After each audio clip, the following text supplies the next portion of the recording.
Al-Fatihah.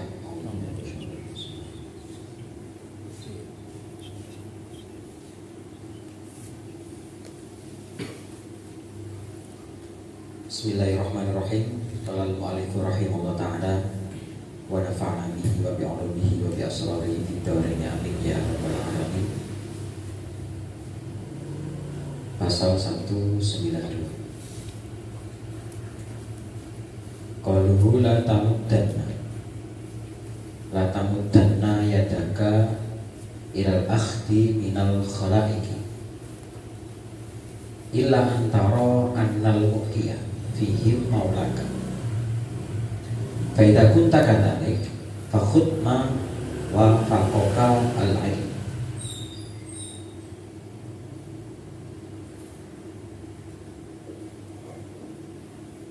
Jangan kau mengulurkan tangan untuk menerima sesuatu dari makhluk, kecuali kau melihat bahwa yang memberi adalah Allah. Jika demikian, ambillah apa yang sesuai dengan pengetahuan.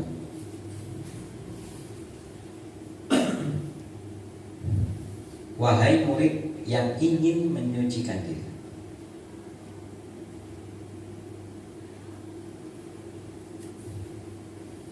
jangan kau ulurkan tanganmu untuk mengambil sesuatu dari makhluk berupa rezeki yang didasari belas kasihan, kecuali dengan dua syarat berikut. Pertama, jika kau lihat bahwa yang memberi adalah Tuhan melalui mereka, artinya mereka hanyalah perantara, sedangkan yang memberi sesungguhnya adalah Allah. Pandangan semacam itu tidak sekedar menjadi ilmu dan keimanan, melainkan harus menjadi ahwal dan dzauq. Sikap itulah yang layak dilakukan oleh seorang murid yang ingin menyucikan diri. Al-murid al-mutajarrid. Kedua, jika kau telah menyadari bahwa yang memberi sebenarnya adalah Tuhanmu, ambillah apa yang sesuai dengan pengetahuanmu. Maksudnya, jangan kau ambil kecuali yang sesuai dengan ilmu untuk mengambilnya. Ilmu untuk mengambil ini ada dua macam, ilmu lahir dan ilmu batin. Contoh ilmu lahir, kau tidak boleh mengambil kecuali dari tangan seseorang mukallaf yang matang dan bersih. Contoh ilmu batinnya, kau tidak mengambil kecuali yang diberi atas dasar bantuan semata, atau jangan kau ambil kecuali yang kau butuhkan saja untuk kau gunakan dalam kebutuhan tanpa berlebihan dan kekurangan. Sikap itulah yang dilakukan Rasulullah SAW dalam menerima pemberian yang berupa sandang, pangan, dan papan. Jangan kau ambil apapun yang datang kepadamu sebelum waktunya dan yang melebihi kebutuhan. Jangan pula mengambil apapun yang diberikan kepadamu untuk memujimu. Misalnya, jika kau diberi sesuatu yang sebenarnya ingin kau tinggalkan karena Allah, hal itu dapat menghalangimu untuk menunaikan hak-hak Tuhan. Jangan pula mengambil dari orang yang suka memberi namun dengan rasa bangga, yang ingin menampakkan kedermawanannya, atau dari orang yang terasa berat bagi hatimu untuk menerima pemberian. Jangan pula kau makan kecuali dari orang yang melihat bahwa dirimu ada keutamaan dalam memakannya.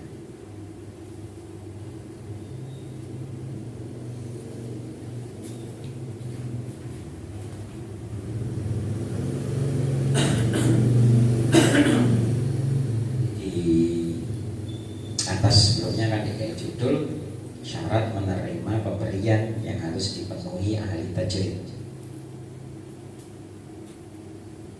dan ahli asbab. Jadi ini di jero keterangan ini bahwa ahli asbab tidak perlu dibahas, karena asbab ini yo wong sing nyambut gawe oleh atau seseorang yang punya pekerjaan tetap, yang digaji tetap. Nah, kalau asbab, ahli asbab ini bahasa tidak di kitab ini, tidak di tasawuf. Nanti asbab itu bahasa di fikih. Jadi dicaroh atau takkan itu zakat biro, tani zakat biro, seperti itu. Yang dibahas di sini adalah tajrid, khusus tajrid. Jadi awal, pertama, kedua, terus apa balik, ilmu batin, ilmu lahir itu adalah yang harus dilakukan oleh ahli tajrid, yaitu murid yang ingin menyucikan diri.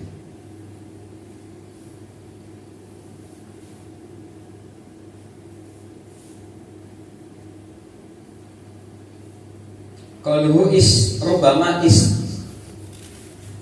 tahyal arif ayarfa'a hajatahu ila maulahu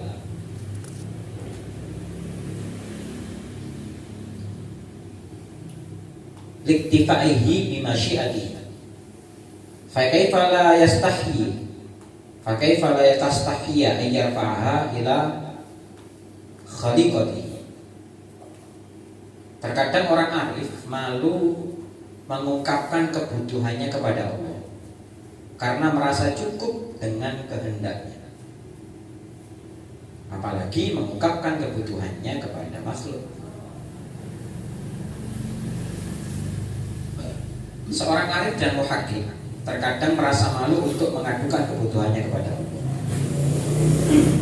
Ia tidak akan meminta sesuatu pun darinya karena ia merasa cukup dengan kehendak dan ketentuannya, baik berupa pemberian, penolakan, manfaat maupun bahaya.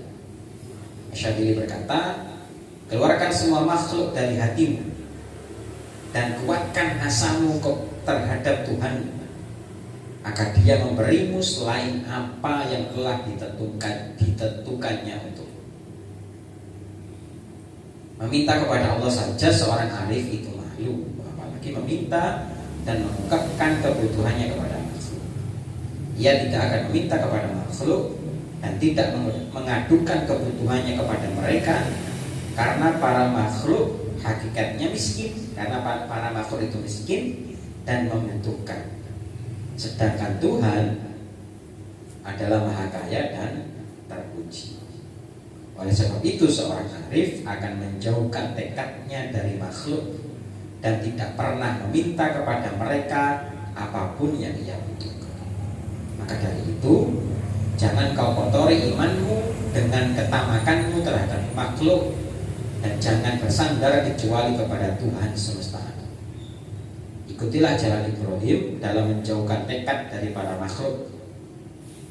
Ketika Nabi Ibrahim akan dilemparkan ke dalam kobaran api, Jibril bertanya kepadanya, apa kau butuh sesuatu? Nabi Ibrahim menjawab, aku tidak butuh apa-apa darimu. Aku hanya butuh pertolongan Allah. Jibril lantas berkata, kalau begitu mintalah kepada Allah. Ibrahim lalu berkata, cukuplah bagiku dia mengetahui keadaan. Orang-orang yang membutuhkan terbagi ke dalam 3 golongan. Saat dulu itu ceritanya Ibrahim. Nanti ada satu burung pipit. Jadi burung pipit ini di saat Ibrahim dibakar di kobaran api itu melok nulungi. Melok nggawa banyu sak tetes, netesno banyu nang kobaran apinya Ibrahim. Padahal ya sadar banget satu tetes itu apa ya iso mateni kan.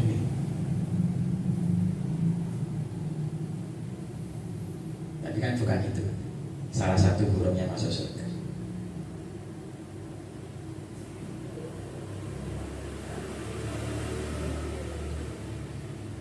Orang-orang Yang membutuhkan terbagi ke dalam 3 golongan. Pertama, mereka yang tidak bersabar. Jika membutuhkan sesuatu, mereka akan meminta kepada manusia. Mereka juga menerima pemberian dari manusia tanpa menyadari bahwa yang sebenarnya memberi adalah Tuhan. Kedua, mereka yang tidak meminta kepada manusia, namun jika diberi mereka menerimanya tanpa menyadari bahwa yang sebenarnya memberi adalah Tuhan. Ketiga, mereka yang tidak meminta kepada manusia, jika diberi mereka tidak mau menerimanya. Sementara itu para salik hanya meminta kepada Allah. Apabila Allah menetapkan sesuatu atas mereka, mereka akan menganggap baik ketetapan Allah itu.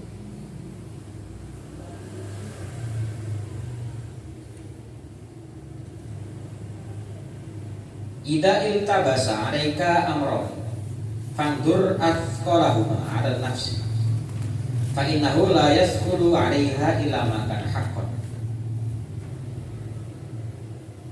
Jika ada 2 hal yang tidak jelas bagimu, idal tabasa arikalani memper-memper alika ngatasi sira apa amroni perkara loro, atur moko ningalono sapa sira apa asqalahuma paling abote amroni ala nafsi ngatasi nafsu. Jika ada 2 hal yang tidak atau yang memper, lihatlah mana di antara keduanya yang paling berat bagi nafsu, lalu ikutilah ia, karena tidaklah terasa berat bagi nafsu kecuali sesuatu yang benar. Illa makan haqqan.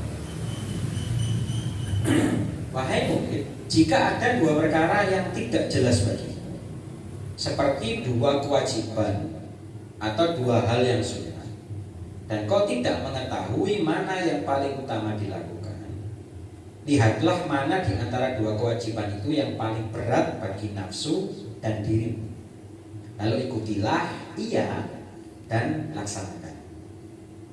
Contohnya, mencari ilmu yang wajib atau mencari rezeki untuk keluarga. Mencari ilmu yang melebihi kewajiban atau melakukan ibadah-ibadah sunnah. Lihat mana di antara 2 perkara itu yang lebih berat bagi nafsu, karena tak ada yang berat bagi nafsu kecuali sesuatu yang benar.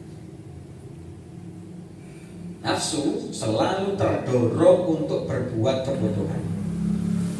Keinginannya selalu mencari keuntungan dan lari dari kewajiban. Ini nafsu. Jika seorang murid merasa ringan dalam sebuah amal dan merasa berat dalam amal lainnya, lalu ia mengerjakan yang lebih ringan, namun hatinya tidak tenang, itu termasuk ke dalam kemunafikan hati.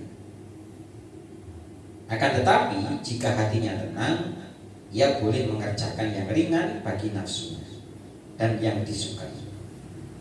Namun ketika itu ia harus melihat mana yang lebih besar faedahnya dan yang lebih banyak memperbaiki ahwalnya, tingkah. Ahwal itu tingkah. Itulah yang harus diutamakan dari yang lainnya. Di paragraf pertama itu kan pokoknya sing abot nungguin nafsu, ya itu sing kokon ngelakoni. Tapi ada kalanya itu. Nah paragraf kedua ya kalanya sing ringan. Ringan yang pertama tapi hatinya gak tenang, atau ringan tapi hatinya tenang. Nah, ringan ketika hatinya tenang ini harus juga dipilah, harus juga dilihat mana yang lebih besar faedahnya, mana yang lebih besar, mana yang lebih banyak memperbaiki ahwalnya. Maka itu mau mulai yang ringan dan tenang di hati kok bisa lebih besar faedahnya dan bisa memperbaiki ahwal kita, yaitu yang harus diutamakan, yaitu yang harus dilakukan. Ada lagi patokan lain untuk memilah mana perkara yang lebih utama dari yang lainnya jika keduanya tidak jelas bagimu, yaitu kau harus memperkirakan kapan datangnya maut kepadamu. Amal yang membuatmu bahagia saat kau kerjakan, berarti ia benar dan selainnya batil. Karena menjelang ajal, seorang hamba biasanya tidak akan mengerjakan kecuali amal soleh yang bebas dari sifat-sifat riya dan dorongan hawa nafsu.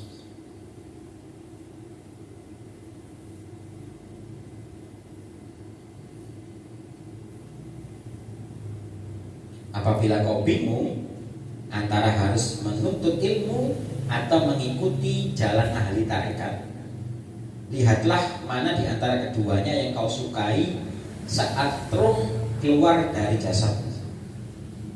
Kemudian lakukan hal itu. Jika kau ingin saat rohmu dicabut malaikat dan di tanganmu ada buku tulis, karena kau ikhlas dalam menuntut ilmu dan hanya mengharap ridha Allah, tuntutlah itu. Akan tetapi seandainya kau tidak menyukai hal itu dan hanya ingin sibuk berzikir kepada Allah, jangan menuntut ilmu, tetapi sibukkan dirimu dengan berzikir atau ibadah lainnya. Jika kau terpaksa melakukan hal yang tidak kau sukai, tentu kau tidak akan ikhlas di dalam.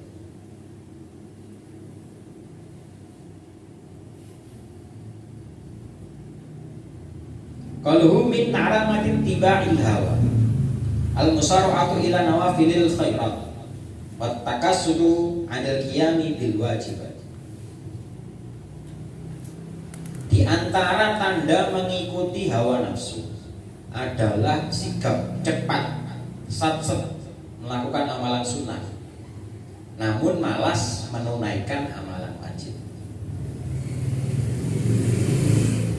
Di antara tanda kau mengikuti hawa nafsu adalah ketika kau lebih semangat melakukan ibadah sunnah, tetapi malas melakukan ibadah wajib. Demikianlah kebatilan memang selalu terasa ringan dilakukan, sedangkan kebenaran akan terasa berat. Wajar saja bila sebagian besar manusia menganggap ibadah wajib sebagai hal yang biasa-biasa saja. Toh setiap orang pasti sama-sama melakukannya. Jadi melakukan ibadah wajib bukan hal yang istimewa. Berbeda halnya dengan ibadah sunnah. Ibadah sunnah dapat membuat seseorang terlihat istimewa, terhormat, dan memiliki kedudukan tersendiri di hati manusia. Orang yang beranggapan seperti di atas terlihat begitu semangat melaksanakan ibadah-ibadah sunnah, seperti puasa sunnah, sholat malam, dan pergi haji setiap tahun. Ia tidak menyadari dan berusaha melaksanakan ibadah-ibadah wajib yang kurang sempurna atau belum ia lakukan. Hal itu tak lain karena ia tidak suka melatih jiwa yang telah menipunya dan enggan berjuang melawan hawa nafsu yang telah menguasai dan mengungkuknya. Ilahuna wallahu ta'ala a'lam.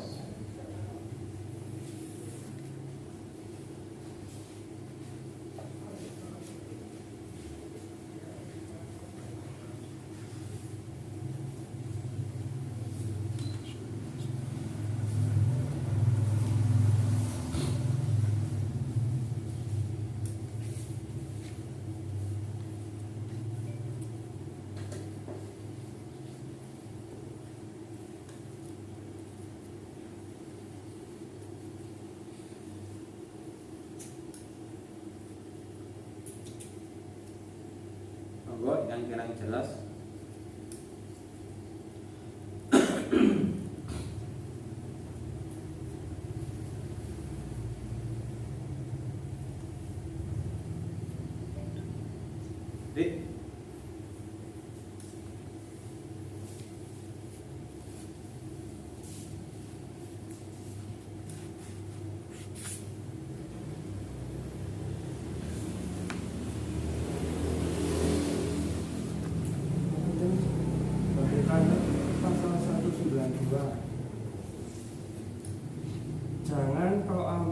apapun yang datang kepadamu sebelum waktunya dan yang melebihi kebutuhanmu.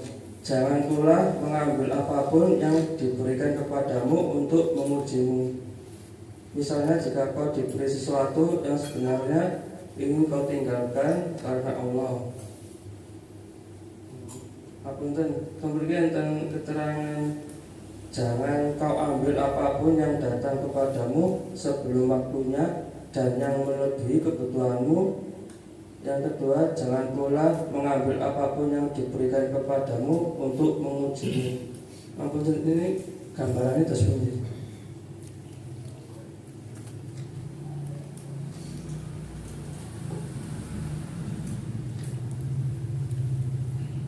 Ya contoh kehidupan kita sehari-hari ini kan bahas wong tajrid toh. Tak terangkan ini kan bahas wong sing makomnya makom tajrid. Jadi di 192 atas itu kan ono makom asbab, ono makom tajrid, ono makom asbab. Ya toh. Jadi ini dicontohkan. Jadi makom asbab itu wong sing berpenghasilan tetap, wis pegawai pabrik, pegawai negeri, oleh pabrik itu pegawai buruh pabrik, dan pegawai negeri, pegawai institusi liane kan buruh mandiri. Nah itu kan penghasilannya tetap. Kalau si makom asbab, lah yang dibahas di sini adalah yang makom tajrid. Jadi kalau keterangan tajrid tapi asbab pokok. Tajrid itu yang tidak diberi kemudahan hidup, dan asbab yang diberi kemudahan hidup. Ya wong loro iki padha mangane ya padha iso nyukupi kebutuhane masing-masing. Tapi kan sing asbab itu jelas kok menulan bayaran 3 juta, 5 juta, sing bayaran 500. Yang makom tajrid itu gak tentu. Akhirnya dibagi atau dicoro atau di apa itu? Dikei tambah yo.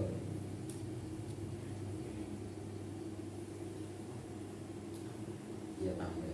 Pilihnya apa sih? Pengingat, dikasih pengingat. Carane wong makom tajrid itu seperti ini. Jadi jangan mengambil sesuatu itu mau. Contohnya dalam 1 bulan itu kebutuhanmu taruhlah 2 juta. Ternyata tiba-tiba ono sing kei wong, ono wong sing kei 3 juta. Ya cukup sing 2 juta, sing 3 juta. Tasarufkan ke orang lain. Kalau bisa dikembalikan, kalau nggak bisa ya ditasarufkan ke orang lain yang lebih membutuhkan.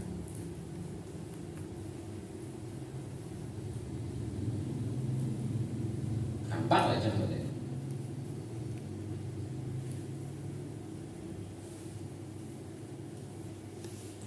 Karena di ini kan mau murid yang ingin menyucikan. Akhirnya sing angel itu mematok ataupun batasi kebutuhan kita berapa.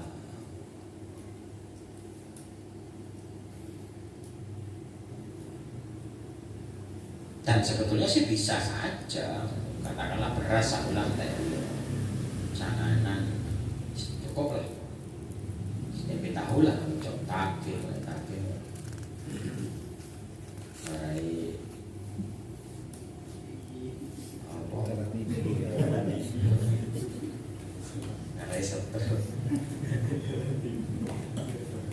Jadi dikalkulasi katakan itu 1 juta lah. Kalau Malang hari ini 1 juta.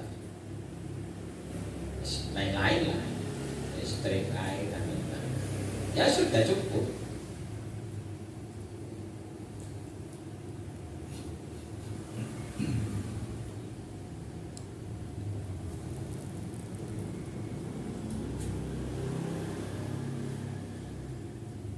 Ya boleh.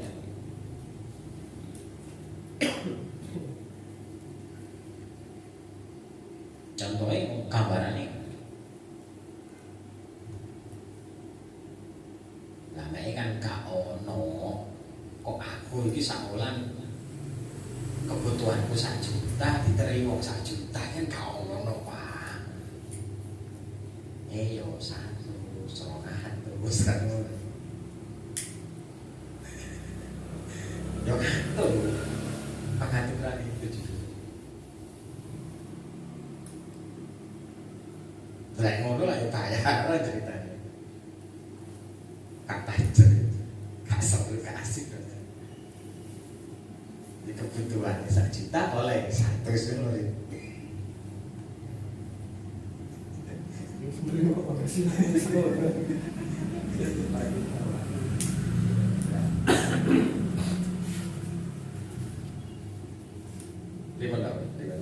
Lanjut no apa itu?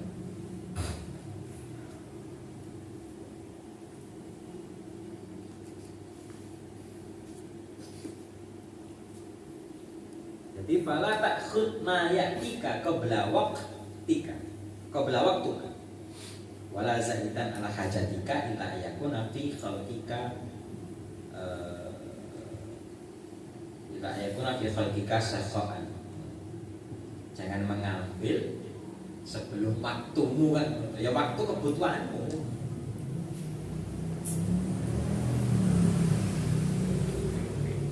Ya dulu sampai itu ambil apa dicontohkan.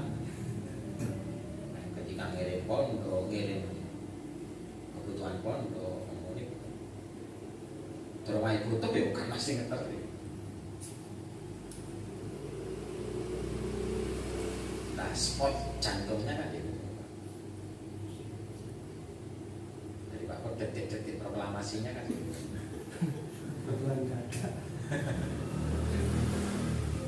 Karena ya bahasanya ini tajir bahwa ya gantungan ini manusia Gusti Allah. Judulnya lah sambat pada makhluk ya semuanya itu kau.